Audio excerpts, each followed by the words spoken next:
Id-deputat Laburista Rodrigue Galdes spjega kif l-Awtorità Maltija tal-Ippjanar qed tgħid li ser iddaħħal din it-tariffa tal-ipprintjar biex tagħmel tajjeb għall-ispiża finanzjarja li daħlet għaliha u dan minħabba t-telf finanzjarju li ammonta għal 8 miljun euro. U ser ifisser ukoll fejn qabel is-sussidju tal-Gvern kien 4 miljun euro, illum il-poplu Malti permezz tal-Gvern ser joħroġ sussidju ta' 8 miljun euro li jfisser aktar spejjeż, aktar taxxi għall-poplu Malti. Apparti t-tariffa tal-ippjanar ser jiddaħlu wkoll sensiela ta' tariffi ambjentali u multi oħra biex id-dħul tal-MEPA ikompli jiżdied.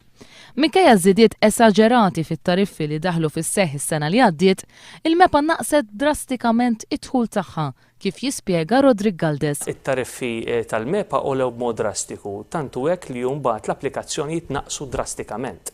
Għaliex peress li l-tariffi saru eċċessivi dak li jkun qatt lura ma applikax għal ċertu żvilupp li kien ser jagħmel, naqqas id-dħul tal-MEPA, il-MEPA żiedet l-ispiża kurrenti tagħha. L-Assoċjazzjoni tal-Iżviluppaturi, l-MDA, ftit jiem ilu sostniet li t-tariffi esaġerati kif ukoll il-burokrazija tal-MEPA qed jaqtaw qalb l-iżviluppaturi li mhumiex qed jippreżentaw applikazzjonijiet tal-iżvilupp.